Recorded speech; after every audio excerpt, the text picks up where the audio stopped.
Todos bienvenidos a la jornada virtual de dolor y COVID-19. Primero, daros la bienvenida a todos los asistentes que quieren pasar esta tarde con nosotros para conocer un poco más el manejo de los pacientes con dolor crónico y la pandemia de COVID-19. En primer lugar, das gracias en nombre del presidente de la SED, el profesor Juan Antonio Micó, a todos ustedes. Dar gracias a Grunenthal por patrocinar este evento y a todos los magníficos ponentes que van a dar las ponencias a lo largo de la tarde. Sin principio y unas palabras breves de contextualización de dónde estamos a día de hoy, COVID-19 ha sido una enfermedad biológica nueva, cambiante, que ha producido una repercusión psicológica y social. Los profesionales sanitarios estamos doblemente implicados, uno, en atender a una enfermedad en la que no tenemos información completa, que cambia a diario y que es válida por periodos breves de tiempo en algunas causas, y que además nosotros tenemos un riesgo aumentado a nivel personal y nos implica un impacto psicológico y sociofamiliar elevado. Pero además atendemos a pacientes que tienen dolor crónico y que son, por tanto, muchos de ellos con comorbilidades, con una alta tasa de vulnerabilidad biológica. Desde la SED queremos abrir la puerta a un diálogo entre profesionales que revisen todos estos aspectos más relevantes del tratamiento de los pacientes con dolor crónico y la pandemia COVID-19. Para lo cual contamos esta tarde y agradecemos de nuevo por su aceptación a 5 compañeros de diferentes formaciones con el fin de ofrecer esa visión multidisciplinar que es el abordaje del dolor crónico. Contamos con el doctor Montes, con el doctor Insausti, el doctor Suso, el doctor Minguens y el doctor Carrejal. Estos ponentes, en la estructura que hemos diseñado, tendrán 12 minutos de exposición de su ponencia, que pueden seguir ustedes en sus pantallas, y una vez terminadas todas las ponencias, abriremos un periodo de 30 minutos de debate y de preguntas que a lo largo desde a partir de este momento pueden formular a través de la aplicación del webcapslive.es, lo tienen bajo de sus pantallas, donde pueden de forma anónima enviar estas preguntas y el moderador las filtrará para después enviarlas a cada uno de los ponentes.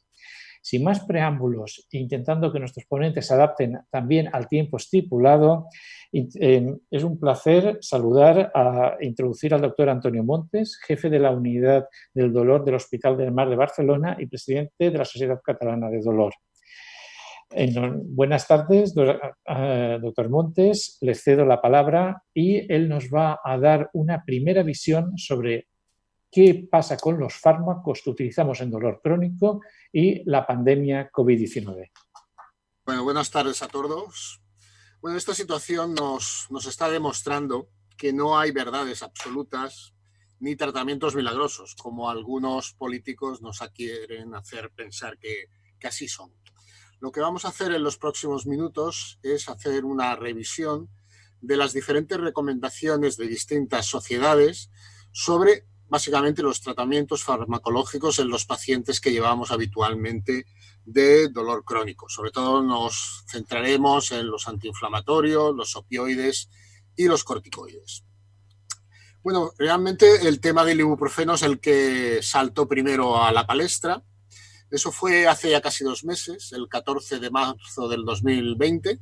El ministro de Sanidad francés hizo un tuit, parece que es la moda ahora entre los políticos de transmitir cosas, sobre que, como veis aquí, los tratamientos antiinflamatorios podían agravar la enfermedad por COVID-19 y que recomendaban, en caso de fiebre, tomar paracetamol. ¿En qué se basaba esta aseveración? Básicamente en 2 factores. Primero, que de los primeros pacientes que tuvieron en Francia, 4 pacientes jóvenes, sin factores de riesgo, desarrollaron un cuadro de COVID muy grave y casualmente detectaron que eran pacientes en tratamiento con AINES.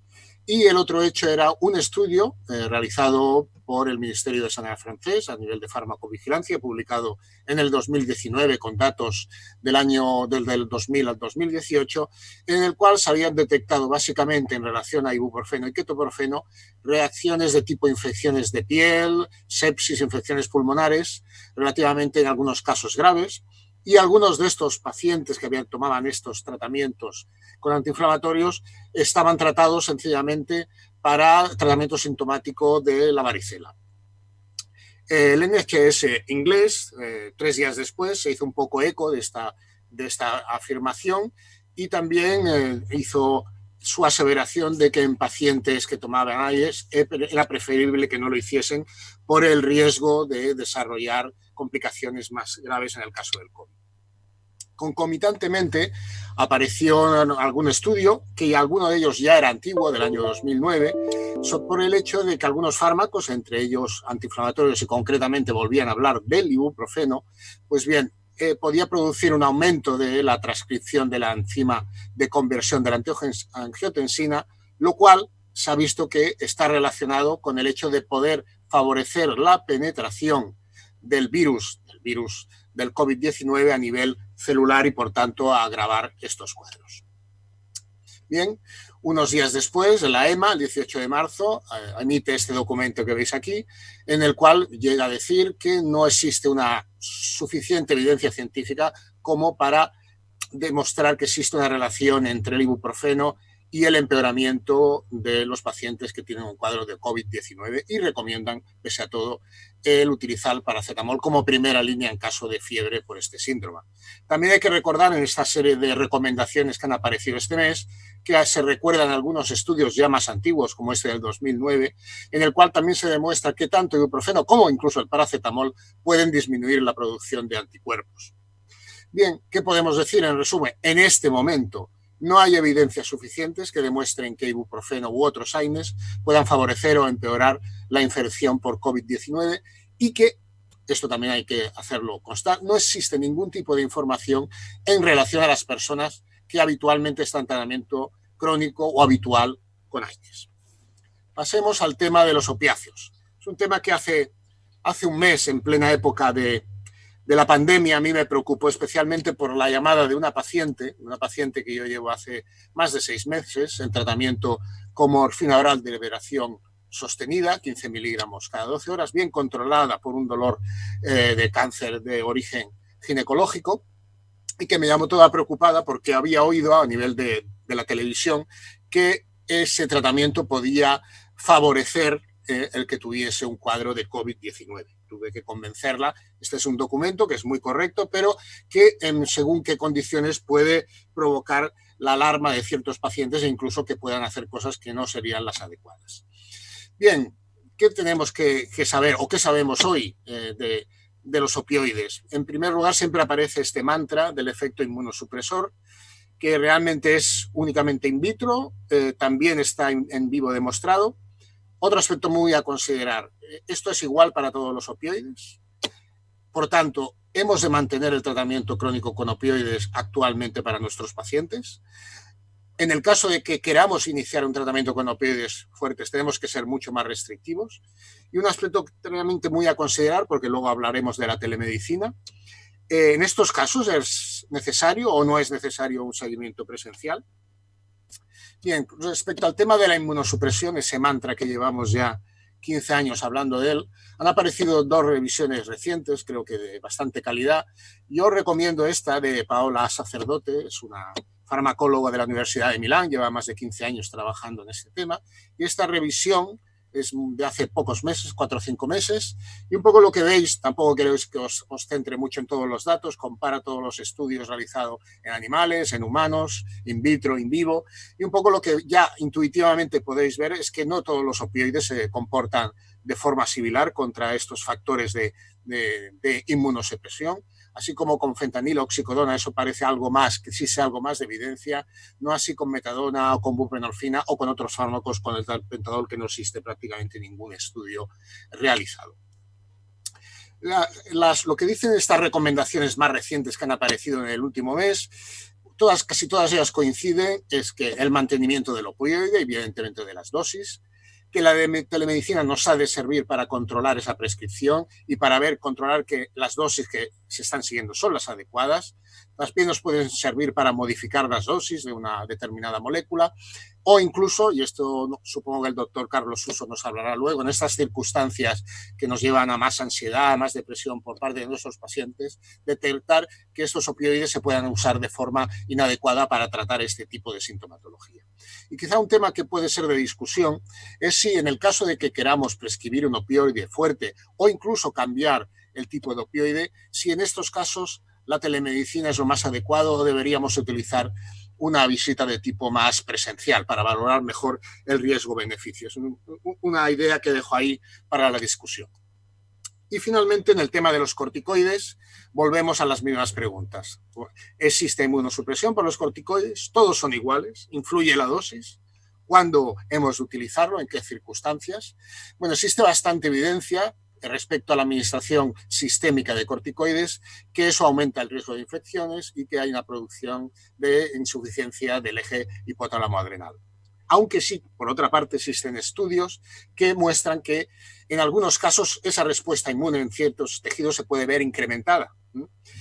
Por otra parte, todas estas revisiones también nos recuerdan que el inadecuado control del dolor puede causar inmunodepresión.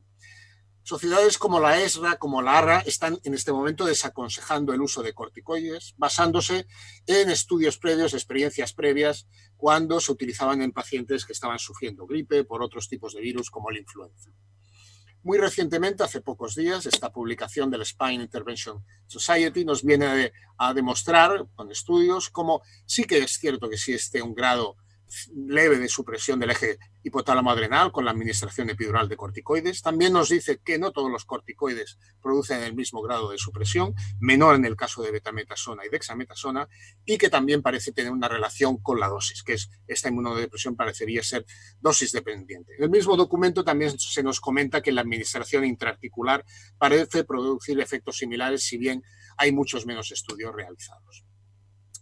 Podríamos un poco, como a forma de resumen de estas recomendaciones, hay que evitar los corticoides epidurales en pacientes de alto riesgo, ya sabemos, por edad, comorbilidades. Evidentemente, valorar mucho la eficiencia de lo que vamos a ver, qué grado de eficacia vamos a conseguir y cuál es el riesgo que vamos a tener en esos pacientes. Puestos a utilizar los recomendables dexametasona o betametasona y siempre utilizar las mínimas dosis eficaces, lo cual a veces nos podría llevar a utilizar vías de abordaje diferentes. Y respecto a otros fármacos, pues de otros fármacos que habitualmente utilizamos en el dolor crónico, pues no hay que hacer modificaciones, no hay nada al respecto. Antiepilépticos, antidepresivos, tratamientos tópicos. Ha aparecido alguna publicación sobre si algunos cannabinoides o los cannabinoides en general podrían mejorar la respuesta inmune, pero esto no parece ser realmente cierto. Y únicamente considerar que muchos de estos pacientes a veces van a tomar tratamientos como la hidroxicloroquina y en estos casos puede haber interacciones básicamente relacionadas con la prolongación del intervalo QT, como la metadona, la buprenorfina, el tramadol, la amitriptilina, venlafaxina y anestésicos locales, pero concretamente solo en estas circunstancias. Bueno, y quizá lo que nos preocupa mucho a todos nosotros. La pasada semana publicamos este artículo a nivel de la prensa, los miembros de la Sociedad Catalana del Dolor. Nos encontramos, esta imagen es muy, muy clara, en una segunda oleada que ya nos está ocurriendo. Estamos dejando de atender pacientes por estas circunstancias y probablemente por falta de recursos nos vamos a encontrar con una tercera oleada cuyo impacto realmente desconocemos y cómo va a afectar a todos nuestros pacientes de dolor crónico. Aún así, las circunstancias, como decía el doctor César previamente, cambian cada día y como diría nuestro amigo Simeone, hay que ir día a día, hay que ir partido a partido. Muchas gracias. Muchísimas gracias, doctor Montes. Les recordamos que pueden seguir enviando sus preguntas mediante la aplicación y que al final de todas las ponencias las haremos llegar a los ponentes. Damos paso al segundo ponente, al doctor Joaquín Insausti, una persona que no precisa de presentación, trabaja en la unidad del dolor del Hospital Madrid Puerta del Sur de Madrid y es un referente en el intervencionismo en dolor. Muchas gracias por aceptar la invitación y va a darnos su visión sobre intervencionismo, dolor crónico y pandemia COVID-19. Buenas tardes. Gracias a la SED por invitarme a participar en este simposio. Y bueno, lo que voy a contar está resumido en esta diapositiva. Voy a hacer una pequeña introducción, cómo debemos seleccionar el paciente, qué protocolo de actuación vamos a tener que realizar en función del paciente que hayamos seleccionado y luego algunas consideraciones respecto a las medicaciones, a las técnicas de implante y a otras técnicas menos frecuentes. En cuanto a la introducción, lo único que puedo decir es que yo cuando he revisado este tema he visto que hay pocas evidencias y muchas incógnitas. Es decir, que lo que voy a contar ahora no es una cosa que se base en ningún estudio de evidencia, es algo que creo que se basa en la experiencia y en el sentido común, aunque a veces el sentido común puede fallar, pero sí que sabemos algunas cosas, pocas cosas sabemos. Una es que hay un número indeterminado de la población que sufre la enfermedad sin tener síntomas o con muy escasos síntomas, que es probablemente las personas que están contagiadas pero que todavía no han empezado a desarrollar síntomas las que pueden producir un mayor número de contagios a su alrededor, que el personal sanitario es uno de los grupos de la población que está más castigado por la epidemia y que, por lo tanto, el objetivo que deberíamos tener en esta fase, en la nueva fase que vamos a empezar a partir de ahora, que es de comenzar de nuevo nuestra actividad, es que haya un número de contagios tanto entre el personal de las unidades del dolor como entre los pacientes que acuden a ellas. Para esto es imprescindible ser riguroso con las medidas de protección del personal sanitario de los pacientes y con las medidas de distanciamiento social, que son las únicas que se han demostrado hasta el momento eficaces. Lo que voy a exponer a continuación debería ser un protocolo de mínimos, es decir, que yo no digo qué es lo que hay que hacer, sino que en mi experiencia esto debería hacerse y luego el que quiera sobre esto implementar lo que considero oportuno, pues me parecería perfectamente. ¿Cómo vamos a seleccionar el paciente? Lo primero, cuando llamemos a un paciente o seleccionamos a un paciente para realizar una técnica, deberíamos informar al paciente que debe acudir al hospital con una mascarilla quirúrgica, que las citaciones se deben de hacer en intervalos más amplios de los que hemos hecho hasta ahora para evitar aglomeraciones en las salas de espera, y todo eso irá en función del espacio disponible en cada sitio, en cada hospital, que en la sala de espera se deben mantener las distancias de seguridad de 2 metros entre cada paciente, que el paciente deberá ser acompañado por una sola persona si vive en su domicilio y si esto no es posible, deberá esperar a la segunda fase, a la fase en la que ya se puede visitar a familiares, para que alguien le acompañe. Una vez que el paciente está en la sala de espera, lo que yo creo razonable es hacer un pequeño despistaje de la probabilidad de que ese paciente tenga o esté infectado por el virus. Este es un cuestionario que vamos a dar a todos los pacientes, en el cual cada paciente debe rellenar, pues esto, si ha tenido fiebre, si ha tenido tos seca, es decir, una serie de síntomas relacionados con la infección del COVID y si ha sido diagnosticado de COVID, sí o no, y si ha sido diagnosticado, en qué fecha fue diagnosticado y cuántos días han pasado desde que terminaron los síntomas. Además, la recomendación es tomar la temperatura porque, bueno, en este momento el paciente que ya tenga una temperatura superior a 37,5 grados debería ser pospuesto para en otra ocasión, porque la fiebre es uno de los principales indicadores de enfermedad. Si el paciente con este cuestionario tiene más de 3 respuestas positivas, pues hay que pensar, o tiene más de 37 grados, o han transcurrido menos de 15 días desde que el cese de los síntomas, si él ha sido diagnosticado, pues lo ideal, o creo que lo indicado sería posponer el tratamiento, ¿vale? Valorar o bien remitir al paciente a su médico de cabecera si los síntomas son muy claros, o si el paciente debe de realizarse una técnica de PCR.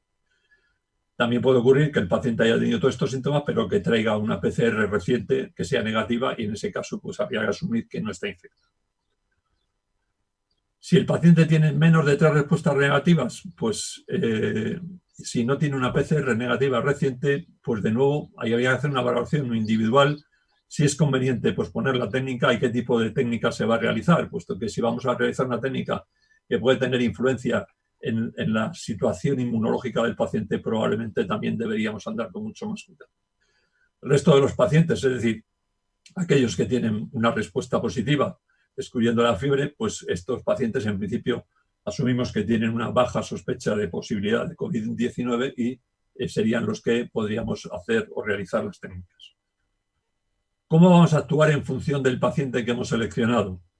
Pues si hemos seleccionado un paciente que tenemos una sospecha baja de COVID-19, que ya hemos visto cómo hacerlo, pues antes de entrar en la zona de bloqueos, poner una mascarilla quirúrgica que el paciente ya traerá de su casa, mantener la misma, poner unas calzas encima del calzado que traiga de casa y realizar higiene de manos con gel alcohólico. Creo que esto es más útil que decirle al paciente que traiga unos guantes de casa, que probablemente es posible que en el trayecto se puedan contaminar en cualquier lugar. Una vez que el paciente entra en la zona de técnicas, se le diría que en el vestuario deje la ropa y los zapatos con sus calzas puestas, poner una bata individual, calzas y gorro, y manteniendo la mascarilla que el paciente trae, y al finalizar desechar las calzas, el gorro y trasvestirse y salir de la zona de técnicas, pues ya desechar las calzas de los zapatos en la parte exterior de la unidad. ¿Qué protección debemos de tomar el personal sanitario que está en la sala de técnicas? Pues igual que una protección si estuviéramos en un quirófano. Colocación de mascarilla FFP2, que se mantendrá durante toda la jornada laboral, salvo que se deteriore o se manche o se moje. En ese caso se cambiará por una nueva. Colocación de gafas o pantalla de protección, lo que cada uno prefiera o considere más cómodo. Un lavado de manos con jabón o gel alcohólico. Una bata de manga larga que se puede utilizar durante toda la jornada. Esto creo que entre técnica y técnica no sería necesario cambiar esta bata, salvo que la bata se deteriore o se moje o se manche de algo especial, o bien que la técnica que vayamos a hacer requiera una bata estéril. En ese caso, pues habría que poner una bata nueva. Los guantes, utilizaremos los guantes que vayamos a utilizar para realizar la técnica, guantes estériles, que se desecharán al terminar la intervención antes de salir de la sala. Y entre paciente y paciente, pues realizar higiene de manos, cambiar los paños de superficie de la camilla de técnicas, y si estos paños no son impermeables, pues realizar una limpieza de superficie de la camilla. Al terminar, nosotros desecharíamos la bata, la mascarilla y dejaríamos las gafas o pantalla para desinfección y proceder a la limpieza completa de la sala y de los vestuarios. Si el paciente tiene COVID-19 activo y sabemos que el paciente está infectado y que tiene una PCR positiva, yo creo que aquí solo se deberían hacer las técnicas urgentes o semiurgentes. Ahora hablaremos de cuáles son. Utilizar, en este caso, personal preferentemente que ya haya pasado la enfermedad y que tenga una inmunidad demostrada por una IgG. Utilizar un protocolo de paciente infectado con equipo de protección y material indicado siguiendo las instrucciones de protección laboral. Y en este tipo de pacientes recordar que la utilización de esteroides pues, no está determinada su seguridad, por lo cual deberíamos evitarlos. Realizar la técnica siempre al finalizar la jornada para luego poder realizar una limpieza terminal tanto de la sala como por donde haya pasado el paciente. ¿Qué consideramos intervenciones urgentes? Pues exclusivamente dos. El relleno de bombas de tratamiento intratecal o las infecciones de un dispositivo implantado que requieran explante. Yo creo que esas serían las dos únicas indicaciones en las que un paciente infectado de COVID podría considerarse que tiene que ser intervenido. Semiurgentes, pues podríamos considerar bloqueos neurolíticos en un paciente oncológico con un dolor intratable, aunque esté infectado por COVID. Bueno, habría que valorar mucho la situación individual del paciente, pero bueno, sería una indicación. Y el síndrome de dolor regional complejo, en estadios iniciales, si se plantea hacer un bloqueo simpático, también habría que valorar mucho en qué situación está el paciente y si esto no se puede posponer. En cuanto a la medicación, ya nos han hablado de los esteroides. Mi recomendación es que si se puede utilizar una alternativa al esteroide, por ejemplo, una radiofrecuencia pulsada, supongamos un hombro, y hacer una infiltración con corticoide o hacer una técnica de radiofrecuencia sobre el supraescapular, pues creo que sería preferible en este momento realizar tratamientos con radiofrecuencia antes que con corticoide, o, por ejemplo, utilizar ácido hialurónico o ozono en articulaciones. Serían alternativas posibles a los corticoides que me parece que deberían de valorarse en esta situación. Si se decide utilizar corticoides, utilizarlos a las dosis más bajas posibles, a las dosis más bajas eficaces, claro. No deberíamos utilizar más de 40 miligramos de triancinolona o 12 miligramos de betametasona por paciente. Como nos han dicho, pues hay algunos artículos que sugieren que la betametasona produce menor depresión inmunitaria que la triancinolona y por lo tanto creo que deberíamos elegirla. Y priorizar técnicas que requieran menor cantidad de esteroides. Es decir, que si podemos hacer un bloqueo transforaminal que va a requerir la mitad de cantidad de corticoide que uno translaminar, pues yo creo que sería el momento de utilizarlo. Creo que habría que incluir en el consentimiento informado o bien un consentimiento informado específico para el tema del COVID-19 o, si no, incluir en el consentimiento informado el riesgo incierto de utilizar corticoides en la infección y durante la pandemia. Y en el informe de alta yo creo que también habría que informar al paciente que debería comportarse como población de riesgo durante al menos 3 semanas después del bloqueo si se han utilizado esteroides. Porque el paciente debe saber que se ha utilizado una medicación que hace que su comportamiento frente al virus sea incierto, como mínimo. En cuanto a otros medicamentos, por ejemplo la toxina botulínica, yo lo único que he podido encontrar ha sido un artículo que curiosamente menciona que la toxina podría ser un medicamento a utilizar en el tratamiento de la infección por COVID-19. No voy a entrar en eso, ahí está la referencia al que le interese que lo lea, pero lo que sí está claro es que la toxina no produce déficit inmunológico, al contrario, parece que aumenta la actividad de macrófagos y el aumento de linfocitos, por lo tanto, no habría ningún inconveniente en utilizar la toxina botulínica incluso en pacientes afectados por COVID. En cuanto a las técnicas de implante, pues, hombre, no es el momento más adecuado para ponerse a hacer implantes en pacientes. Se deberían de reservar para aquellas indicaciones consideradas como semiurgentes, al menos hasta que la epidemia se considere controlada y siempre que no estén en fase aguda de enfermedad y tengan además una PCR negativa. En este caso yo creo que sí, habría que confirmar que el paciente no tiene una PCR positiva, es decir, es negativo. Las indicaciones serían estas: dolor oncológico intratable, neuralgias posherpéticas severas que no responden a ningún tratamiento, síndrome de dolor regional complejo en estadios iniciales o síndromes dolorosos que pueden ser otros múltiples, que son intratables, que son resistentes a medicación y en las que pues, poner el implante pues, podría empeorar el pronóstico de la enfermedad. En cuanto a otras técnicas que van a requerir una estancia prolongada del paciente en la unidad del dolor, como son los tratamientos intravenosos, el Qutenza, la iontoforesis, pues yo creo que no es el momento adecuado para que un paciente esté mucho tiempo en una unidad del dolor. Deberían posponerse hasta que el control de la epidemia esté garantizado, fin de la fase de desescalado, o si existiera algún caso de paciente considerado semiurgente, pues se debería de hacer con la misma medida de protección que hacemos en la sala de técnicas, en una zona habilitada especialmente dentro de la unidad y que pueda ser aislada y desinfectada después de cada paciente. Voy a hacer una pincelada sobre otras técnicas como el plasma rico en proteínas, perdón, plasma rico en plaquetas, de la que no tengo ninguna experiencia y por lo tanto voy a comentaros lo que, bueno, he podido, las conclusiones que he podido sacar después de leer varias cosas. Parece que el Ministerio obliga a descartar la presencia de infecciones activas cuando se utilizan estas sustancias, por lo tanto, creo que en este tipo de pacientes sí debería comprobarse que hay una PCR negativa antes de utilizar estos productos de la sangre. También es importante saber si el paciente es positivo o negativo en el hecho de manipular esas muestras que pueden transmitir la enfermedad. Y en cuanto al ozono, pues tampoco he sido capaz de leer ninguna cosa que hable del ozono y COVID-19. He leído alguna cosa peregrina de ozono mezclado con sangre que se inyecta a los pacientes y tal. No me ha parecido muy serio, pero bueno, no lo sé. En cuanto a lo que nosotros hacemos con el ozono, pues creo que en principio no tendría ninguna influencia sobre la inmunidad y por lo tanto se podría utilizar de manera bastante segura sin someter a los pacientes a mayores riesgos. Creo que nada más, esta sería la bibliografía y nada más, muchas gracias.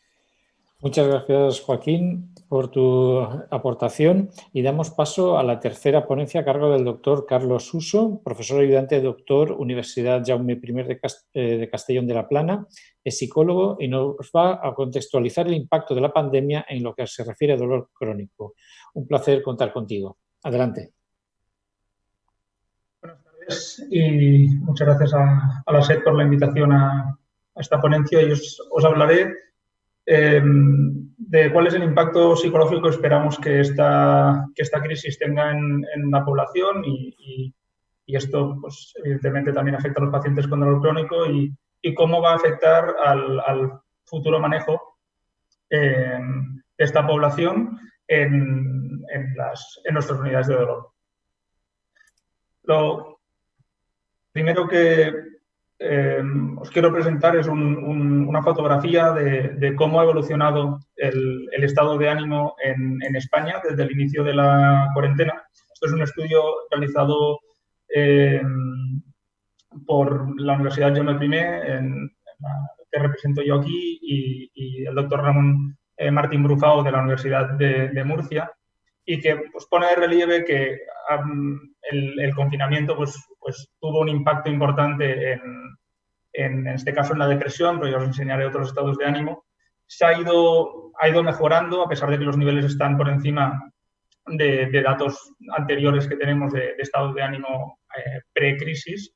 Y lo que ha sucedido es que gracias al anuncio de la desescalada, pues el estado de ánimo en la población ha mejorado, pues tanto en depresión, en irritabilidad, en ansiedad. Algo importante, quizá en fatiga, es donde está costando más recuperar esos buenos niveles de fatiga.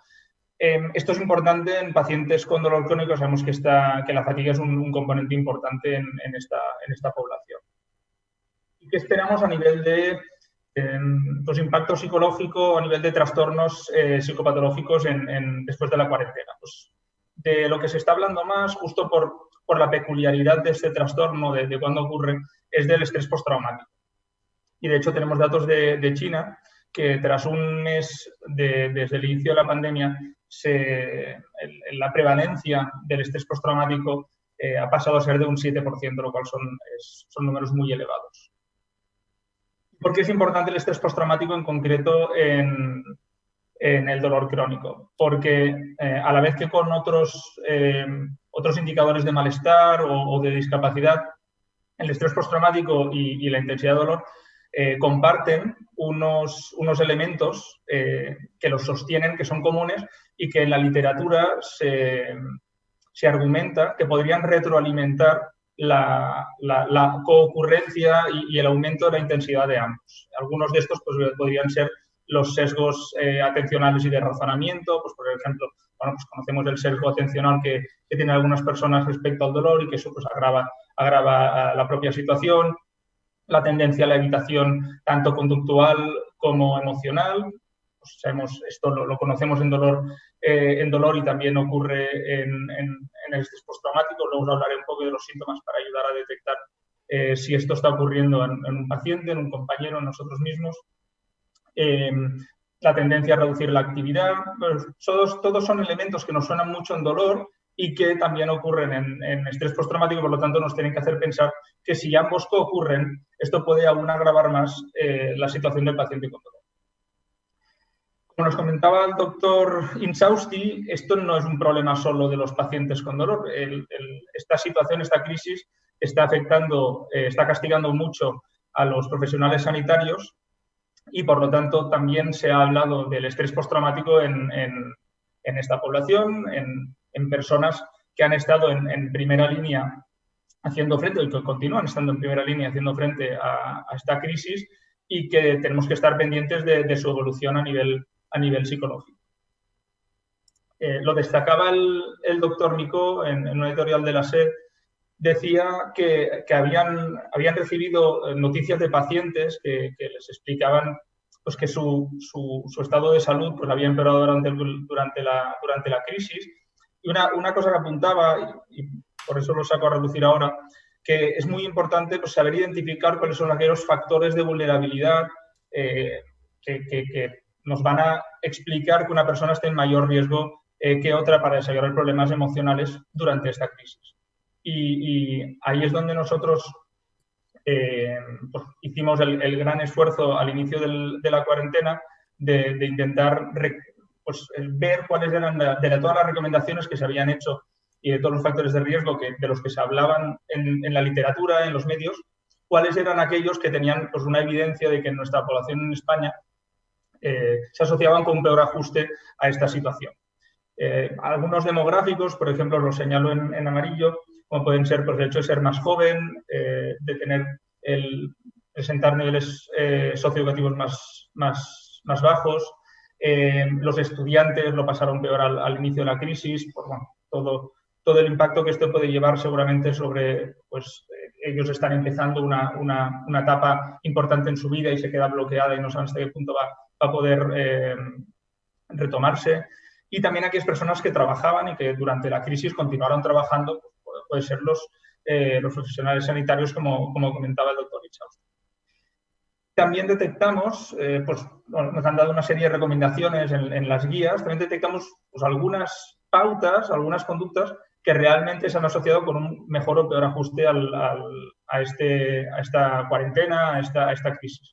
Por ejemplo, las personas que han conseguido mantener una buena higiene del sueño, buena calidad del sueño, pues lo han sobrellevado mejor. En cambio, aquellas que pues, han estado utilizando la comida para regular sus emociones, lo que se llama comer emocional, por ejemplo, o que han estado navegando por Internet para regular sus emociones durante demasiado tiempo o demasiado tiempo parados sin activarse, lo han pasado peor. Y también una variable psicológica que hemos visto que es muy importante, que se trabaja mucho en terapia, es la tendencia a no tolerar las emociones negativas y como consecuencia de no tolerar bien las emociones negativas que van a ocurrir en esta situación, pues como consecuencia de esto, si no las toleramos bien y no las entendemos como algo que es natural en esta situación, pues vamos a hacer conductas que nos lleven a intentar no tener estas emociones, como por ejemplo comer emocionalmente, beber, tomar excesivos fármacos o drogas incluso, etc.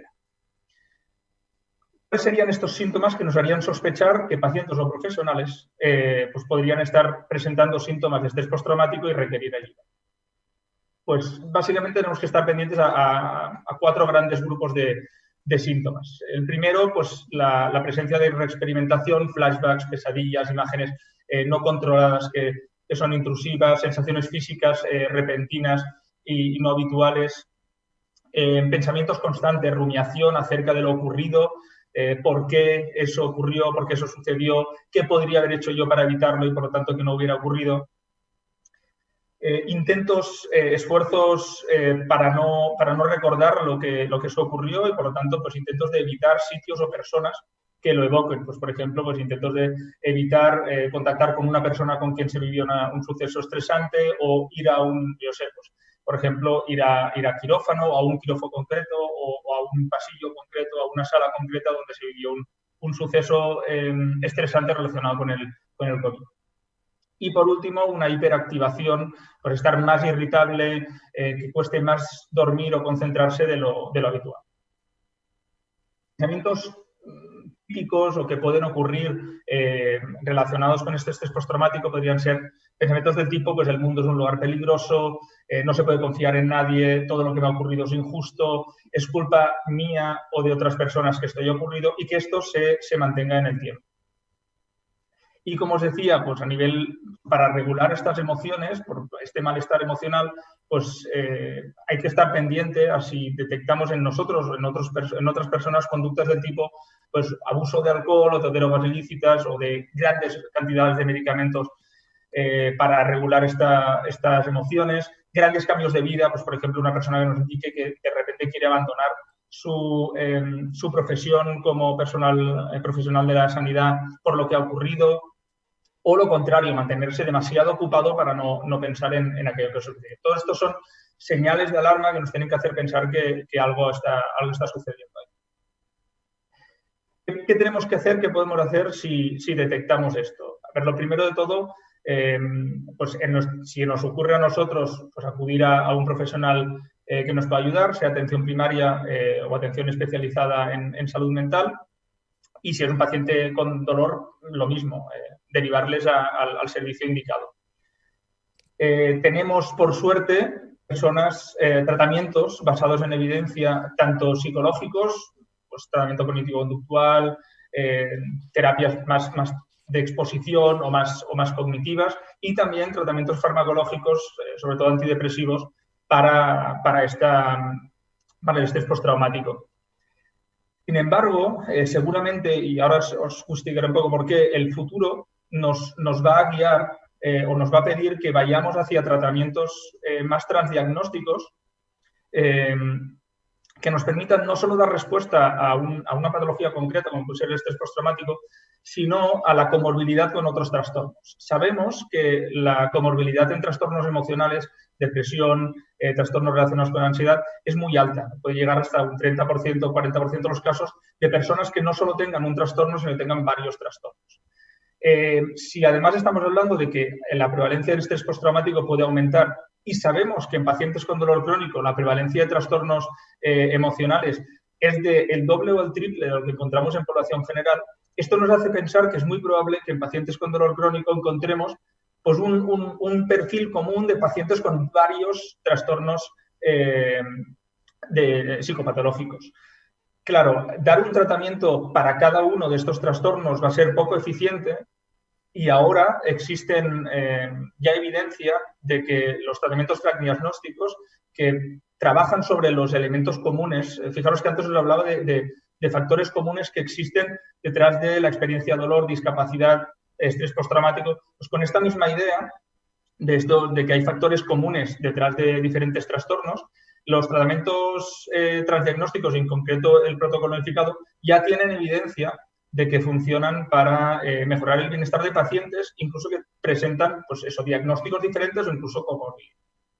Y seguramente este va a ser el futuro, sobre todo en sistemas públicos de salud, donde los recursos son limitados y las terapias grupales van a ser más eficientes que tratar a una persona individualmente detrás de otra. ¿Cómo hacemos esto en el contexto actual? Pues es muy difícil que todo esto lo podamos hacer de forma únicamente presencial y vamos a estar hablando cada vez más de telemedicina, telepsicología. Tenemos ya recomendaciones recientes publicadas en la revista Pain de cómo hay que hacer esto en dolor y en 2 de los 10 puntos que nos recomiendan, ellos hacen énfasis en los tratamientos autoaplicados psicológicos y también de fisioterapia para el manejo de pacientes con dolor durante la época del COVID. Tenemos que saber que los tratamientos autoaplicados, si bien no son exactamente igual de eficientes que los cara a cara, son suficientemente buenos como para darlos cuando no tenemos la posibilidad de dar tratamientos cara a cara. Y de hecho, en dolor crónico tenemos evidencia de que son bastante mejor que no hacer nada.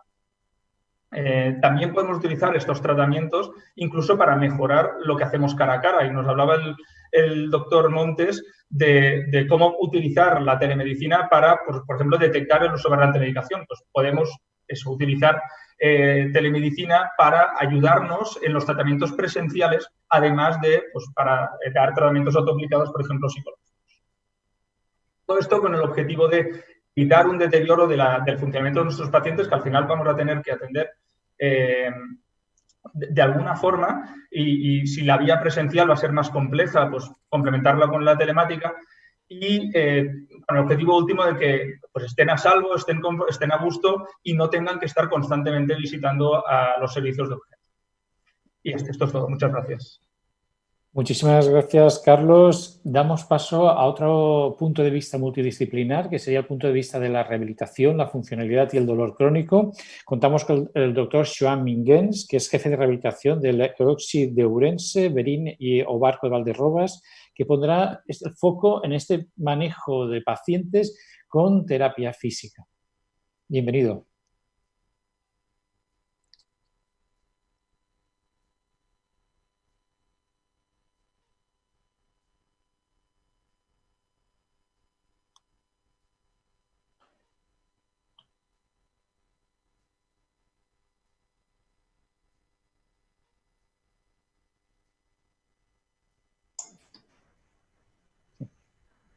Muy bien. Joan, no se te ha oído al principio, si puedes volver a reiniciar. Perfecto, muchas gracias.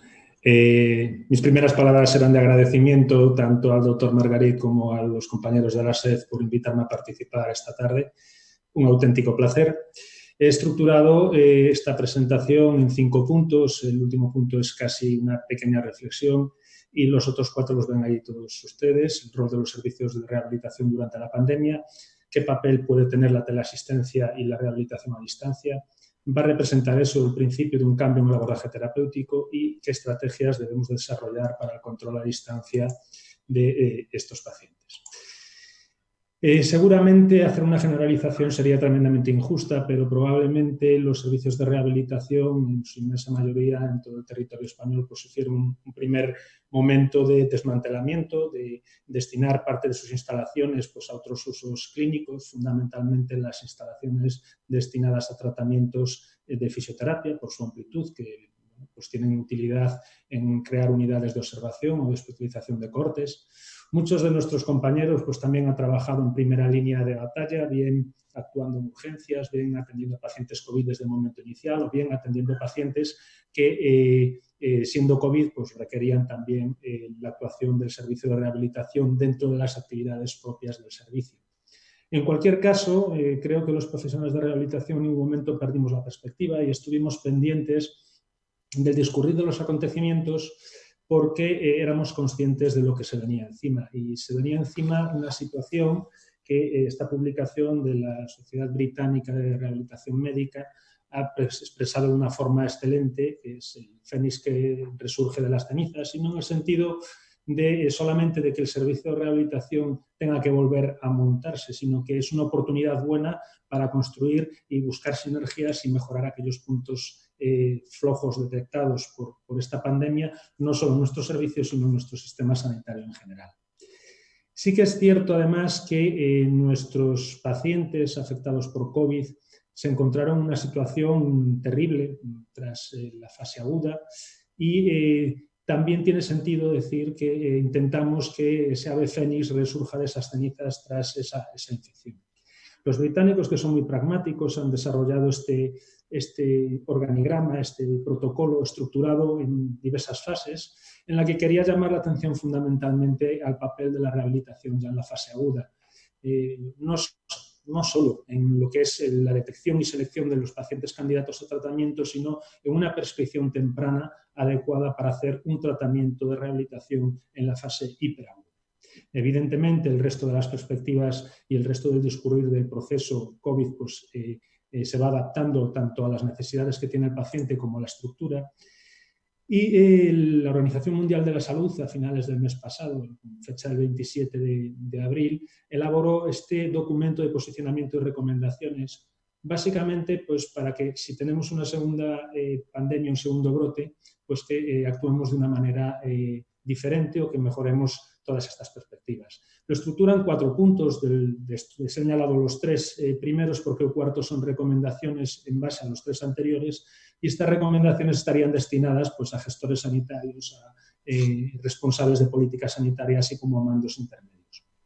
En primer lugar, dice que la rehabilitación debe formar parte de la primera línea de actuación de COVID y que además los rehabilitadores deberían de estar también integrados dentro de aquellos equipos médicos que planifiquen y desarrollen la actuación en la fase de emergencia. Nos dice también que la rehabilitación debería de considerarse como un servicio esencial también para los pacientes no COVID. No olvidemos que hay una serie de diagnósticos que deberían garantizarse y entre ellos están recogidos en este documento varios de estos diagnósticos. Ya nos apunta a una estratificación en pacientes agudos, subagudos y a largo plazo y ya nos habla también, nos anticipa de la utilidad que pueda tener la rehabilitación en general y el ejercicio terapéutico en particular en este tipo de pacientes. En el punto 2 hace especial insistencia a que, independientemente del que el paciente sea COVID o no COVID, debe de tener garantizada su asistencia en los siguientes casos, en pacientes quemados, en pacientes con lesión medular ictus o traumatismo craneoencefálico, aquellos que hayan sufrido fracturas u otros eventos agudos, aquellos que hayan sometidos a una cirugía mayor y también pues, a un infarto agudo de miocardio como expresión mayor de cardiopatía isquémica. Y todo esto, recupero esta imagen que ya han colocado los anteriores ponentes, porque el servicio de rehabilitación, pues, como tal, ha empezado su actuación en esta fase, en la fase de descenso de mortalidad y morbilidad inmediata, en la fase aguda, y nos vamos a encontrar en una situación que va a haber un sumatorio de oleadas. Nos vamos a encontrar, por un lado, con pacientes que provienen del COVID propiamente dicho, pero después todos estos pacientes urgentes demorados por la restricción de recursos, por este reordenamiento sanitario de nuestros hospitales.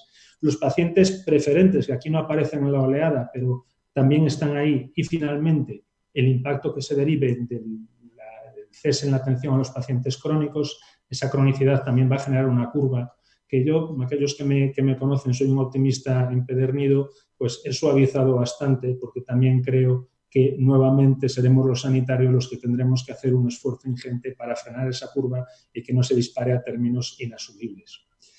Quizás este sumatorio tenga muchos factores y quizás entre esos factores esté pues también un papel importante de la teleasistencia para que podamos de alguna manera centrar nuestros esfuerzos en actuaciones presenciales en aquellos pacientes que lo requieran con mayor intensidad.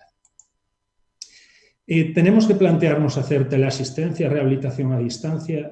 Realmente esto no tendría mucho sentido si la rehabilitación no fuese una técnica de evidencia de eficacia de importancia demostrada y publicada en numerosas guías de práctica clínica, así como en documentos diferentes de posicionamiento acerca de la evidencia de eficacia. He tomado algunos ejemplos. Evidentemente, si buscara publicaciones de rehabilitación sería algo más fácil, por eso he intentado pues, ir a otras sociedades que exponen información acerca del papel de nuestra especialidad.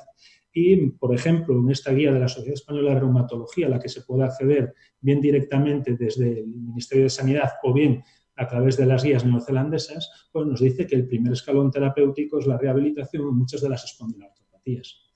También nos dice la evidencia que con un grado de recomendación B, pues el ejercicio tiene importancia para mejorar sus síntomas, la calidad de vida, el dolor y la forma física relacionada con la salud. Podemos pensar, bueno, es un grado B, no es un grado A, pero quiero recordarles también que el ejercicio terapéutico es una intervención de difícil cegado, de forma que obtener un grado A de evidencia en una intervención que no se puede cegar resulta sumamente complicado, cuando no imposible. Si nos vamos a las guías NICE, pues nos dicen cosas también muy interesantes acerca de qué papel puede tener la rehabilitación y el ejercicio terapéutico también en concreto en el dolor crónico. Nos dice pues, cosas tan simples como que a lo mejor en un dolor crónico de rodilla, una argonartrosis, pues una intervención grupal liderada por un profesional que enseñe al paciente cuál es la estrategia que debe realizar, los ejercicios que debe desarrollar, puede ser suficiente. Pero a lo mejor si nos encontramos con un paciente con dolor lumbar que tenga varias banderas amarillas, tenemos que pensar en una intervención mucho más estructurada y mucho más multidisciplinar. En cualquier caso, si nos estamos planteando hacer una intervención que se base en el ejercicio terapéutico, tendríamos que pensar en que esto debería de ser graduado y gradado en el tiempo, de forma que tenga una intensidad progresiva en función de la evolución que tenga este paciente. ¿Qué hemos hecho durante la epidemia COVID, durante esta pandemia? Pues hemos empezado ya con aquellos pacientes que en la fase aguda de la pandemia COVID necesitaban realizar un programa de recuperación de ejercicio terapéutico y se lo hemos planteado de diversas maneras, adaptándonos a las circunstancias y a la fase evolutiva en la que estaban. Y una intervención fácil de realizar es elaborar vídeos ilustrativos que podemos mostrarles al paciente para que de una forma directa e interactiva puedan aprender y realizar de forma autónoma esos ejercicios. Quería señalar también que el ejercicio terapéutico no podemos quedarnos en una recomendación estándar, es decir, hay que hacer ejercicio sin más. El ejercicio terapéutico es una intervención lo suficientemente compleja y en la que hay suficiente tela como para que un libro de fundamentos tenga más de 900 páginas, de forma que hay un campo de estudio importante. ¿Por qué es importante individualizar la prescripción? Porque tendremos diferentes pacientes en diferentes situaciones y con una respuesta y una facilidad para el manejo de dispositivos muy diferente. Efectivamente, a día de hoy, en un móvil cualquiera podemos acceder a multitud de opciones para poder desarrollar intervenciones de ejercicio terapéutico, pero también es cierto que nada tiene que ver pues, un adolescente que está manejando a diario durante muchos minutos y a veces horas en su día a día las nuevas tecnologías con una persona de edad o una persona que no tenga edad en la que la brecha digital pues, requiera, o por sus condicionantes clínicos, pues requiera pues, un ejemplo como este que ven aquí, que es un papel en el que se le indica a un paciente cómo tiene que manejar el mando a distancia de la tele para ver el fútbol. Entonces, nosotros hemos desarrollado una estrategia que nos permite adaptarnos a todas las preferencias y situaciones del paciente, desde entregarle los ejercicios en soporte papel hasta enviárselos por email, por WhatsApp, facilitar enlaces web a esos ejercicios que hemos desarrollado o suministrarles directamente los vídeos si así lo desean. También hemos facilitado un medio de contacto de forma que el paciente pueda consultar e interactuar con nosotros para resolver sus dudas o que pueda de alguna manera expresarnos sus inquietudes acerca de los programas de rehabilitación domiciliaria. Creemos también que los programas de electroterapia domiciliaria deben de tener una continuidad y reforzarse tanto en su vertiente de cesión temporal como en su vertiente de cesión definitiva. Es habitual que se cedan equipos de TENS y equipos de iontoforesis a domicilio, pero también hay disponibles en el mercado equipos para utilización domiciliaria de ultrasonidos y de magnetoterapia. En algunas ocasiones me han preguntado sobre el tema del poder antimicrobiano que pueda tener una corriente eléctrica. Sí es cierto que los libros clásicos señalan que en concreto la polaridad negativa parece tener un efecto antimicrobiano con respecto a algunos gérmenes, como pueda ser el Escherichia coli, el Staphylococcus aureus o la Pseudomonas aeruginosa, pero no hay estudios absolutamente en todas las bacterias. Y respecto a ese efecto, ese posible efecto a nivel viral, únicamente he encontrado esta publicación que figura aquí del año 2011, que parece que inactiva el virus del herpes simple tipo 1 y un adenovirus tipo 5, que hallazgos que se han comprobado in vitro.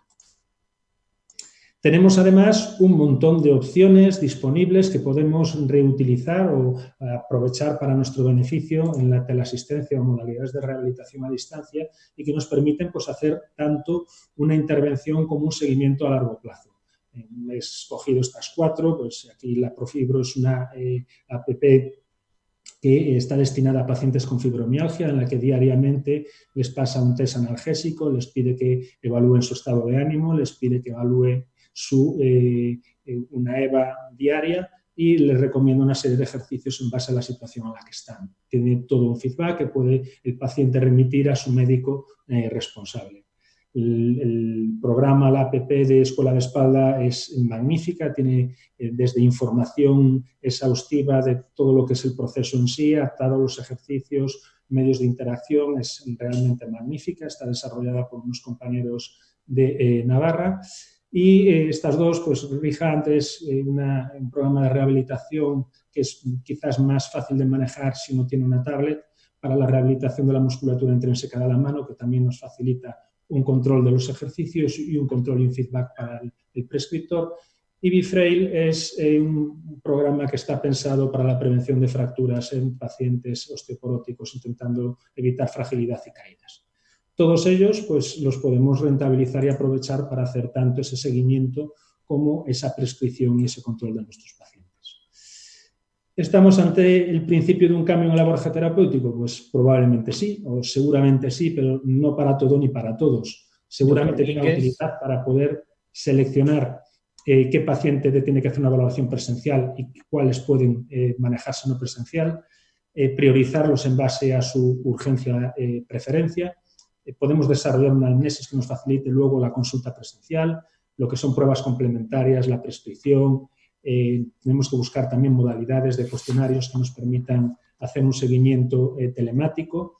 En algunos pacientes podemos utilizar una modalidad de teleconsulta o hacer un medio seguimiento selectivo. Y lo mismo pues, con respecto a otras técnicas. No vamos a poder evitar todos estos puntos que ven ustedes aquí. Por todas estas circunstancias. Hay técnicas que son presenciales inexcusablemente y que otras técnicas pues, se tienen que aplicar porque el paciente no puede ser autónomo para hacerlas. La propia NICE nos recuerda... Muchas gracias. La propia NICE nos recuerda que hay pacientes que no van a poder funcionar de forma independiente y con respecto a las estrategias de control a distancia, creo fundamentalmente que el mensaje que hay que mandar que la teleasistencia sin control no sería una actuación responsable. Tenemos que ir más allá de decir que hay que hacer ejercicio, no puede ser una mera recomendación de ejercicio saludable. La propia NICE nos dice que ese tipo de conductas, conductas de prescripción no supervisada, no estructurada o recomendaciones de ejercicio vigoroso tan vagas como vaya al gimnasio o hacer más ejercicio, pueden empeorar los síntomas y no van a tener utilidad. NICE nos recuerda que es nuestra responsabilidad la prescripción que hagamos y el uso bueno que hagamos de las guías y de las informaciones clínicas que estén contenidas en ellas. Hay cosas que el paciente va a poder desarrollar por sí mismo y lo deberemos de instruir, pero hay otras que tendremos que hacer una modalidad de teleasistencia para controlar, bien por un sistema telemático de consulta o bien apoyándonos en dispositivos que haya en el mercado que nos puedan retransmitir, aportar datos para que no estemos solos en la consulta y tengamos datos objetivos de cómo se maneja. Termino ya con una pequeña reflexión. Efectivamente, muchas de nuestras actuaciones están destinadas a pacientes de edad. Hay algunos que se familiarizan bien con las nuevas tecnologías, pero hay otros que les suena a chino, de forma que tenemos que adaptarnos. En nuestro hospital hemos entendido que la evidencia del ejercicio terapéutico tiene que ser reforzada con darle importancia dentro de la estructura del hospital a la intervención propia del ejercicio terapéutico, y el tejado de nuestro hospital ha sido transformado en una cubierta terapéutica en la que hemos ubicado un parque biosaludable. Tenemos un censo, además, de parques dentro de toda el área sanitaria para poder prescribir de forma individualizada ejercicios terapéuticos a nuestra población. Y con esto termino. Muchas gracias. Muchas gracias, doctor Miguens. Y damos paso a la última de las ponencias con el doctor Carregal, que es anestesiólogo del Complejo Hospitalario Universitario de Vigo y miembro de la Junta Directiva de la Sociedad Española del Dolor, y que nos va a dar su punto de vista desde cómo debemos mantener la organización y la teleasistencia en pacientes con dolor crónico y en la pandemia COVID-19. Adelante. Muchas gracias, César. Muchas gracias a todos vosotros por estar ahí. Espero que no tengamos problemas técnicos y comienzo la charla. Vamos a ver, creo que es muy importante recordar que en este proceso de desescalada, de las pocas certezas que podemos tener son estas tres medidas o piedras angulares, que es la prevención y control del contagio, la protección de poblaciones vulnerables y el seguimiento epidemiológico. Si seguimos estas directrices en cualquier disposición que hagamos sobre desescalada, posiblemente lo estemos haciendo bien, y si no las seguimos, posiblemente lo estemos haciendo mal.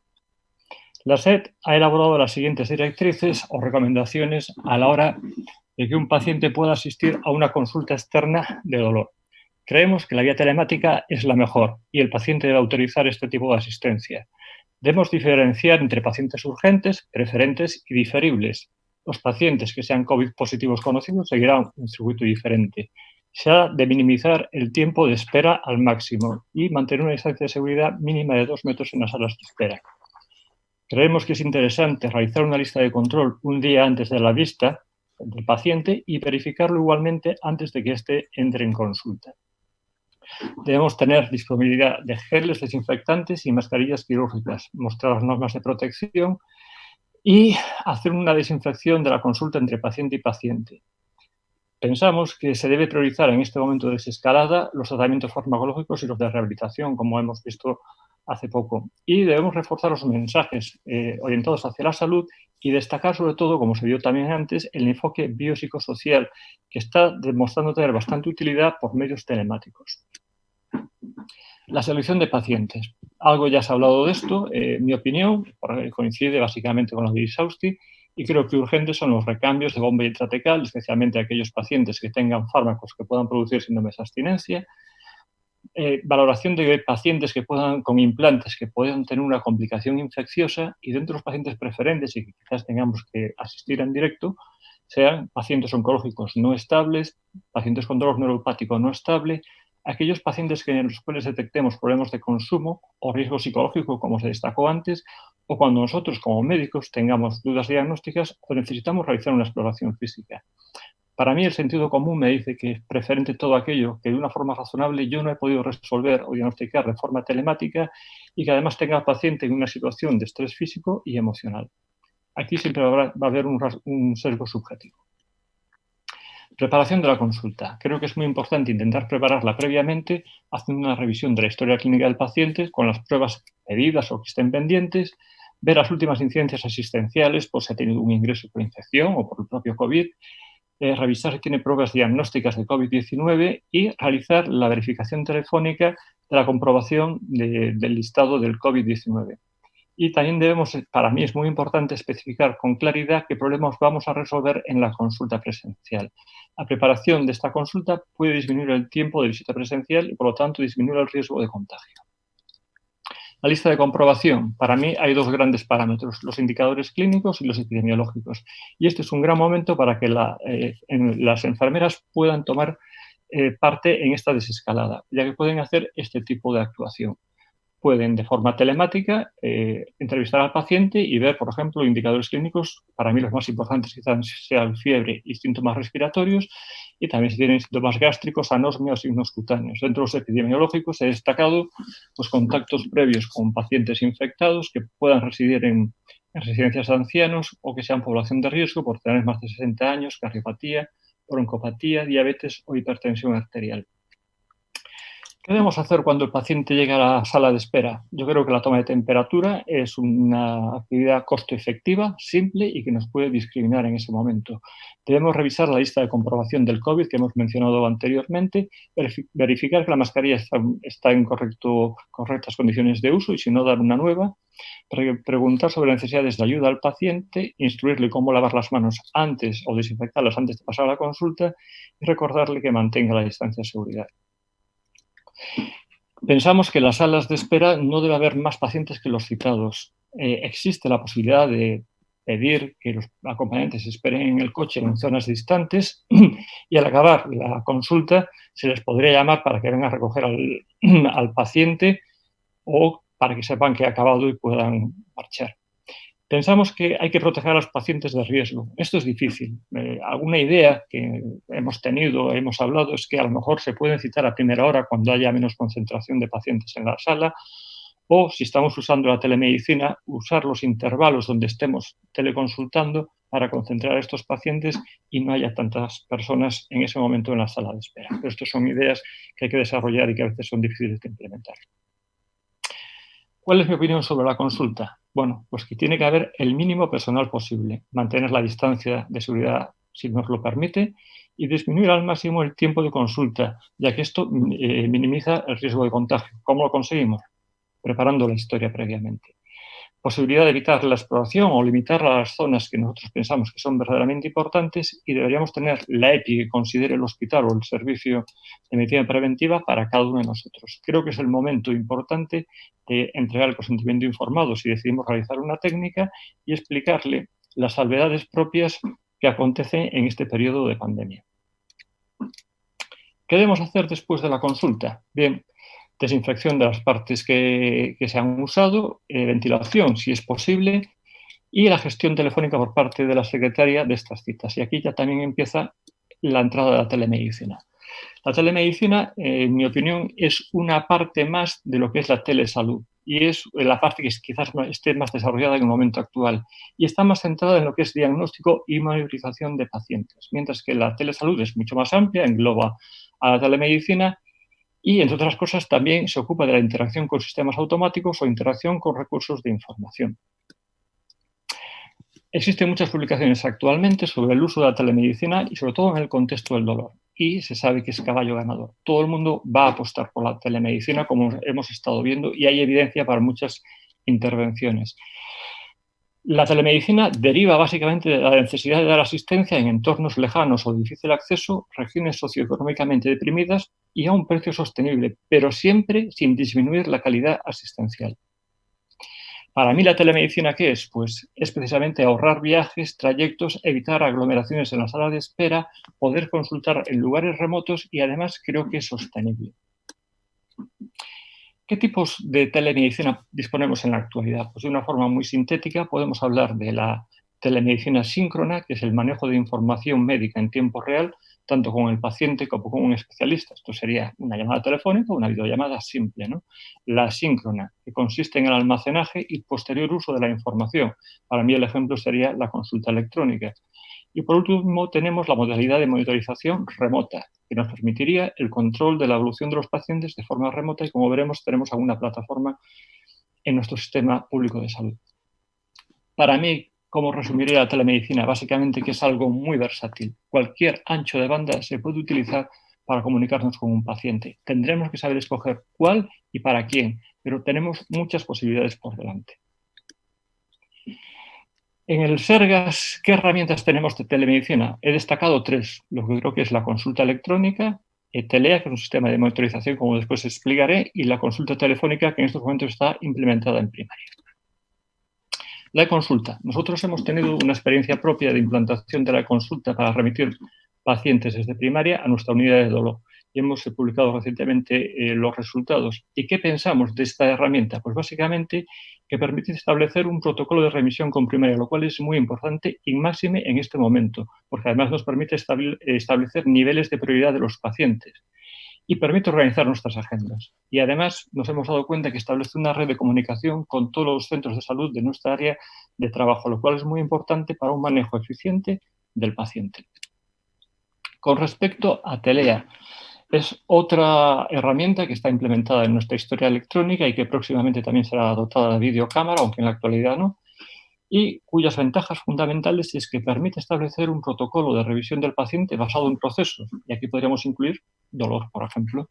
Permite establecer contacto telemático periódico, permite establecer niveles de cumplimiento en base a una alerta de un proceso y la monitorización del paciente crónico estable. Y además implica la gestión activa del paciente en su proceso. También creo que es un momento importante para que enfermería pueda asumir sus funciones y ayudar en las desescaladas.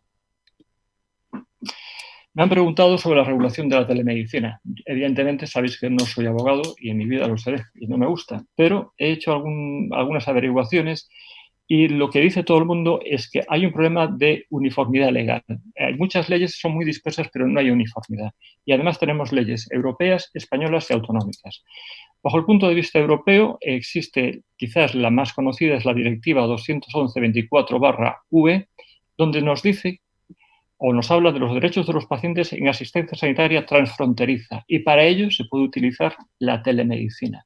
También el Tratado de Funcionamiento de la Unión Europea ya quiere desarrollar la telemedicina para atención especializada en lugares remotos. Existe siempre una doble regulación para la medicina, la telemedicina o la telesalud. Por un lado, como un producto de asistencia sanitaria y por otro, como un servicio de sociedad de la información. Curiosamente, previamente a la pandemia del COVID, Europa ya había apostado por desarrollar legislativamente la telemedicina en este año 2020 y ahora, con esto, creo que será el impulso definitivo. Con respecto a la regulación en España, lo mismo. Existe regulación, es dispersa y tenemos el problema de las autonomías. Pero bueno, en líneas generales vemos que todas inciden en la cuestión de la protección de datos y carácter personal, en la autonomía del paciente, lo cual es muy importante, y además debemos garantizar la asistencia sanitaria transfronteriza. En Galicia tenemos como imperativo legal la confidencialidad de los datos, el consentimiento del paciente y la comunicación telefónica durante la crisis en especializada está avalada por una instrucción especial, no así para primaria, que es permanente. La plataforma Telea tiene entre sus capacidades la capacidad de que el paciente se inscriba mediante una clave de acceso y en el momento en que intenta acceder se le manda por SMS una clave para poder acceder. Esto protege los datos. Y para finalizar ya, 2 palabras sobre lo que es el protocolo diagnóstico microbiológico. Por un lado tenemos, yo creo que hay que usar la PCR y por el otro lado la detección de anticuerpos. En líneas generales se admite que la PCR se debe utilizar cuando hay enfermedad aguda y posiblemente su mejor rendimiento sea hasta los primeros 11-12 días y la detección de anticuerpos se debe hacer quizás pasado ese periodo de tiempo cuando tengamos dudas o cuando el paciente haya estado en contacto con una persona que haya tenido esta enfermedad y tengamos dudas sobre su estado inmunológico. ¿Cómo resumo mi punto de vista sobre la petición de pruebas? Bien, en una visita presencial o un intervencionismo menor no se deben pedir. Debemos descansar en la clínica y valorar si acaso la petición de pruebas en función de la clínica o si es una población de riesgo.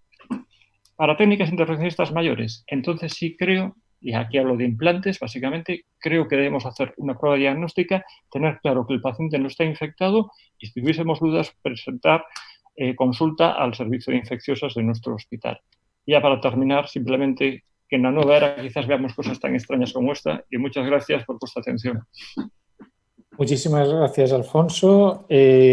Gracias a todos los que seguís conectados con nosotros. Se han inscrito más de 1070 personas que estaban interesadas en este webinar y hemos tenido picos de conexión de 670 al mismo tiempo. Y tenemos más de 70 preguntas que han llegado aquí. Vamos a intentar, no las 70, sino intentar seleccionar algunas que nos parecen de mayor interés y vayamos al primer ponente, al doctor Montes. Me gustaría, hay varias personas que preguntan por dos temas en concreto.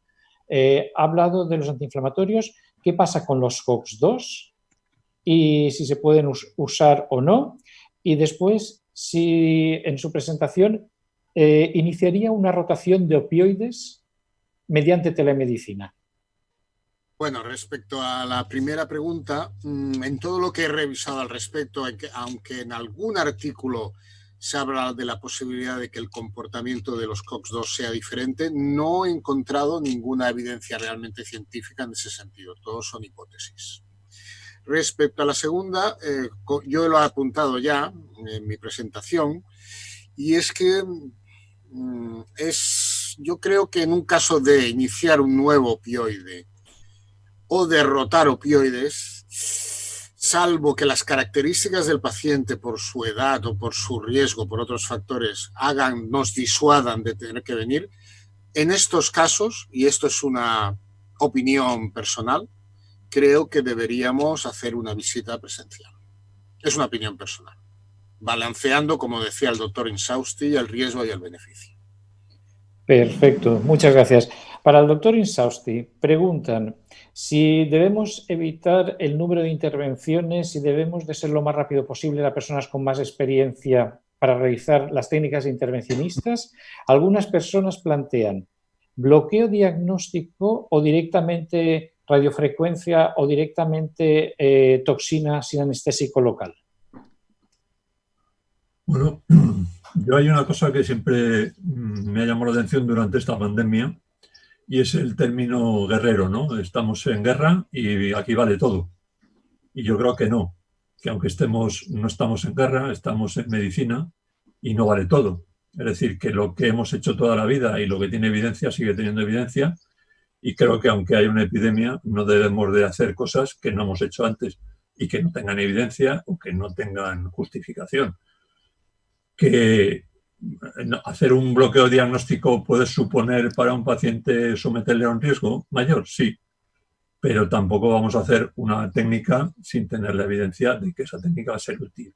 Es decir, que hacer lesiones sin tener una seguridad de lo que uno está haciendo, creo que no está justificado por una epidemia o por un dudoso riesgo del paciente. Es decir, yo no haría cosas que no he estado haciendo durante el tiempo que he vivido sin COVID-19. Creo que no justifica una epidemia el que empecemos a hacer cosas que no están indicadas o que no tienen una evidencia razonable. Es mi opinión, ¿eh? No Perfecto. Y otra pregunta para el doctor Insausti, en lo que refiere a lo que he comentado de la aplicación de tratamientos intravenosos en los hospitales de día de las unidades del dolor o la aplicación de Qutenza, con las tasas de incidencia que tenemos ahora mismo y siendo medicaciones que no tenemos un claro índice inmunosupresor, ¿es realmente el tiempo de estancia en una unidad del dolor, si utilizamos medidas de prevención y control de contagios, estas técnicas podrían ser aplicadas sin aumentar el riesgo de los pacientes solo por el tiempo de estar en una unidad del dolor? Bueno, yo creo que todo el mundo que habla de la epidemia dice que aumentar el tiempo de contacto entre pacientes o aumentando el tiempo de contacto con el personal sanitario aumenta el riesgo de transmisión del virus. Eso es así.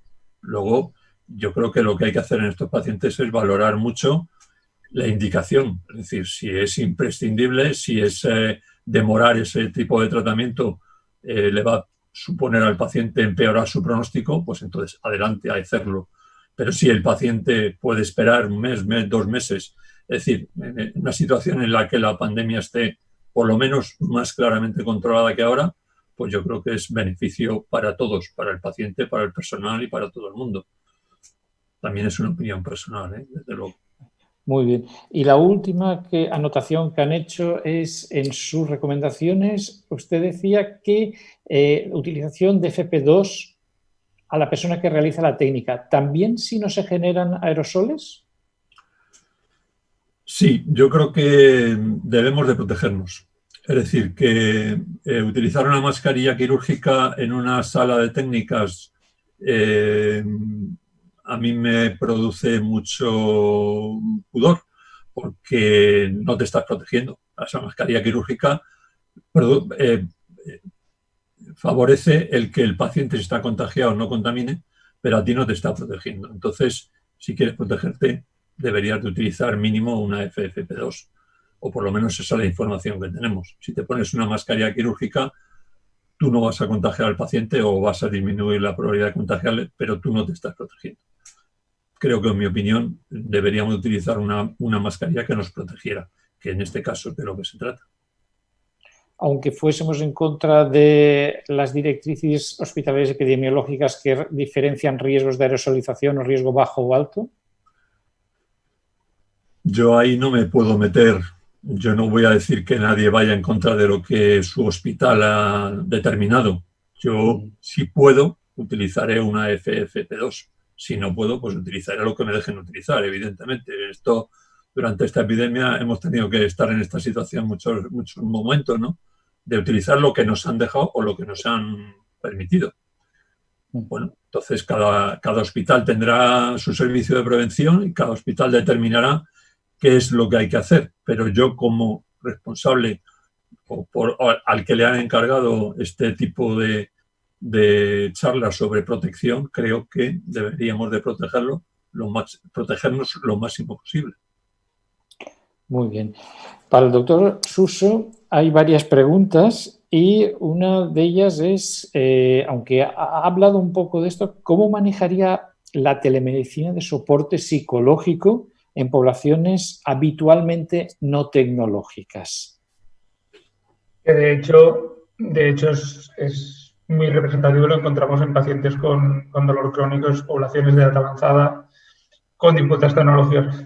Yo lo que haría es involucrar a cuidadores informales. Vamos a tener, pues evidentemente, por la edad, pues dificultades, una brecha tecnológica. Hay una parte que es de diseño de herramientas que sean lo más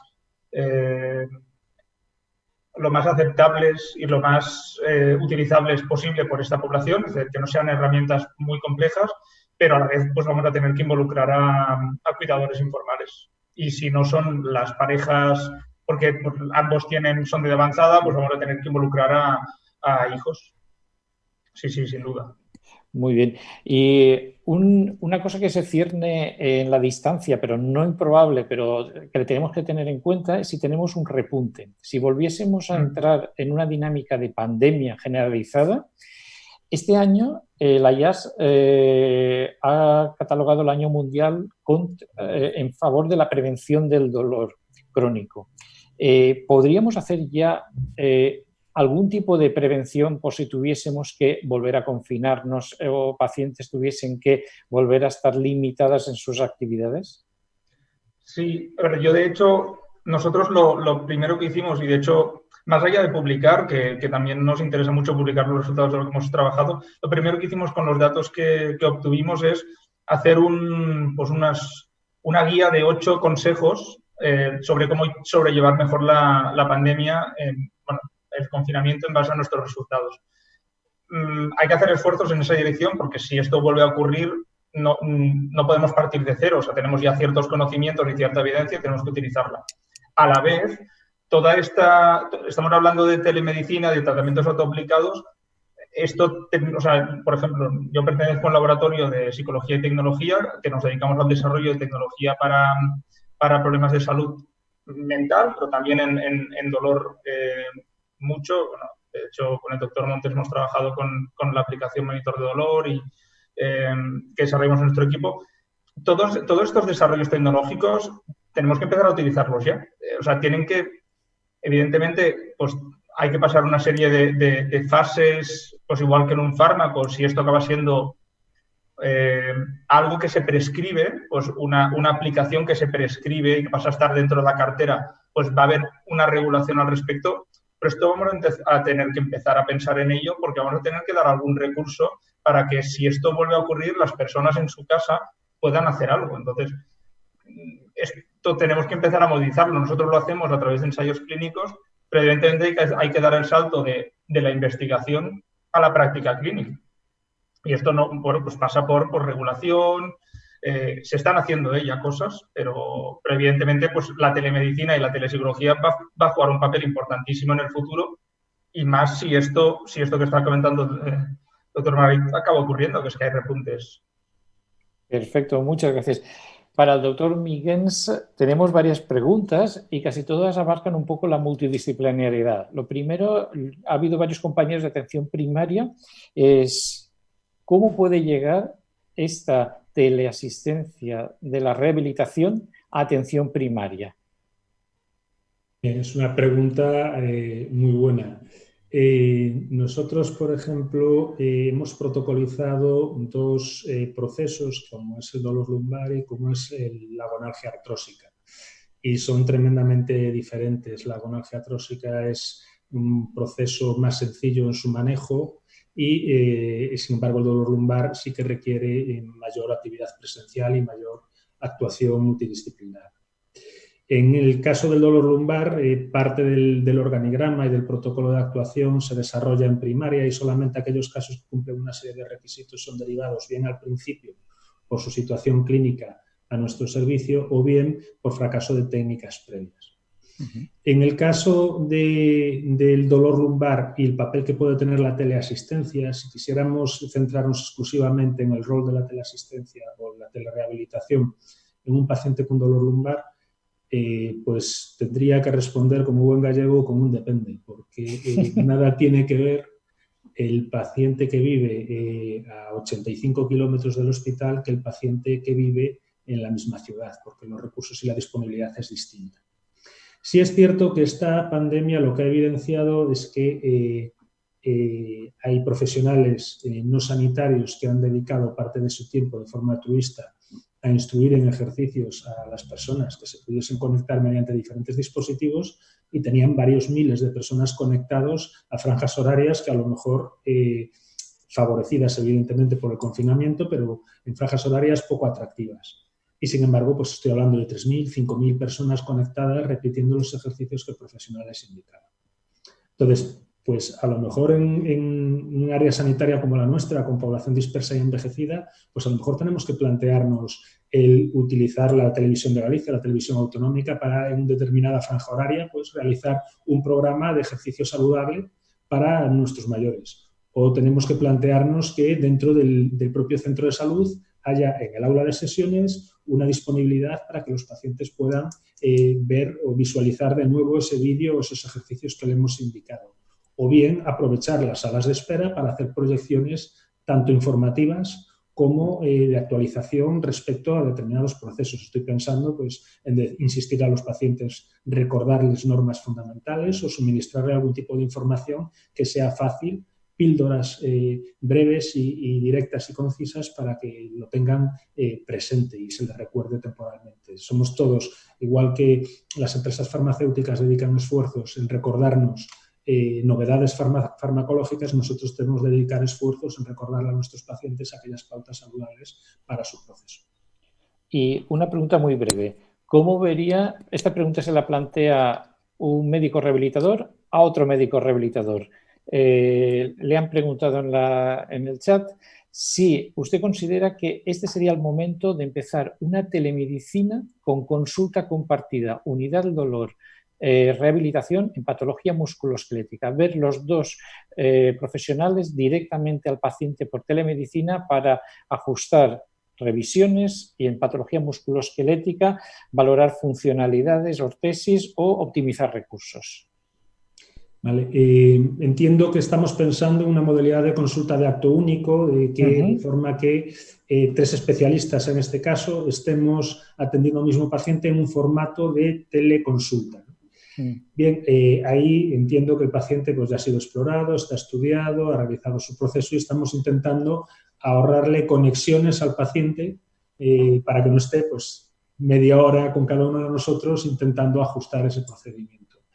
Pues me parece una idea interesante y además creo que es fácil de incorporar porque la facilidad telemática la tenemos nosotros en nuestros centros, que tenemos equipamiento, y facilitar al paciente que en una conexión le podamos resolver diferentes puntos, como pueda ser una renovación de una prescripción ortésica o un ajuste, o simplemente ver que una vez que se la pone, evidentemente no está bien ubicada o ya no se ajusta a sus necesidades y tenemos que hacer una valoración presencial, creo que aunar esfuerzos y juntarnos varios y ahorrarle al paciente varias conexiones sería una idea excelente. Muchas gracias. Y para Alfonso Carrejal, una pregunta que ha salido reiteradamente en las comunicaciones de los compañeros que están conectados.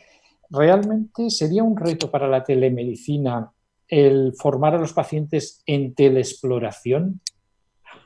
Bueno, me parece una pregunta muy interesante. Yo le llevo dando vueltas a eso y creo que es el futuro. Creo que debemos empezar a trabajar en estos aspectos. Hay algunos ejemplos en Internet, ¿no?, sobre esto, y creo que deberíamos empezar a trabajar a una para poder conseguir algún tipo de paciente. ¿No? Yo creo que no todo el mundo sería capaz de hacerlo, ¿no? La experiencia personal que tengo en consultas físicas es que muchas veces, bien por el nerviosismo o que a lo mejor yo no me comunico bien, pues la gente no entiende las órdenes sencillas teóricas de una exploración. Pero yo creo que hay mucha población que está formada y si les damos las herramientas adecuadas y nosotros seguimos el entrenamiento adecuado, lo lograremos. No para todo el mundo, pero que sí, que para mí es una vía de trabajo y espero que alguien recoja este guante. Muy bien. La siguiente pregunta, muy breve también, es ¿añadiría a la telemedicina en aquellos pacientes con edad avanzada o con que simplemente detecten que se ponen nerviosos en una conexión telemática, sea telefónica o virtual, con el médico, el remitir los cambios de prescripción en las órdenes también por escrito? Yo creo que hay que seleccionar al paciente con el cual se puede hablar por teléfono, se puede tener una consulta a distancia, ¿no? Si este paciente si yo no tengo claro que este paciente esté entendiendo las instrucciones, que yo creo que puedan ser simples, entonces a lo mejor lo citaría directamente para explicarle correctamente un tratamiento. Si es cierto que si tiene alguien a su lado o existe, pues, imaginemos que es una persona que esté en una residencia de la tercera edad y hay un cuidador que esté a su lado, le podría explicar al cuidador lo que hay que hacer, o si tiene un familiar cerca, que muchas veces aquí en Galicia, afortunadamente, hay muchos familiares cuidando de personas mayores, ¿no? Nosotros tenemos la posibilidad de enviar por escrito en nuestra receta electrónica las prescripciones y las recomendaciones, pero de todas formas, si me quedase duda que el paciente sea capaz de interpretar correctamente lo que le hemos puesto o que la farmacéutica o el farmacéutico a donde llegue, a donde vaya a retirar la medicación, no sea capaz de explicarle correctamente las instrucciones que van en la receta electrónica, me plantearía el intentar verlo de forma presencial. Esto es un problema que quizás tengamos porque, por ejemplo, en Galicia tenemos población muy mayor y con problemas cognitivos en algún caso. Y esto es un problema real, ¿no? Pero creo que se puede resolver parcialmente, pues, dando instrucciones en la telereceta, con cuidadores al lado, etcétera, etcétera. Muy bien, muchísimas gracias a todos. Tenemos ya 84 preguntas y estamos ya fuera de tiempo, con lo cual sentimos a todos aquellos que no hayamos podido transmitir su pregunta a los ponentes, agradecer las magníficas exposiciones de todos ellos y lo fácil que ha sido trabajar durante esta semana con ellos. A todos los que se han conectado, decirles que mañana se va a colgar en la página privada, en la parte privada de la SED, de la página web de la SED, las recomendaciones que se han consensuado medianamente con la mayoría de los especialistas sobre cómo manejar dolor crónico y COVID-19. Todas recomendaciones son puntuales en un tema, en un periodo determinado. Es decir, esto es válido ahora y puede no ser válido mañana. Son recomendaciones que cada uno tiene que trasladar a su espacio personal de trabajo. También nos gustaría enviarles unas preguntas para evaluar la calidad y contarnos su opinión para intentar mejorar, dado que ya les emplazamos a un próximo webinar que tendrá lugar el día 21 de mayo a las 7 de la tarde y que el tema va a ser anciano, dolor y COVID, con una especial incidencia en temas que abarcan atención primaria, geriatría y ese gran número de pacientes que tenemos todos. todos. Muchas gracias a todos por su participación y sobre todo al equipo técnico que ha hecho posible este evento y por ustedes dedicar 1 hora y media a seguirnos. Desde la Sociedad Española del Dolor esperemos que contar con ustedes en próximos eventos y seguir trayendo temas que nos interesen a todos. Muchísimas gracias a todos.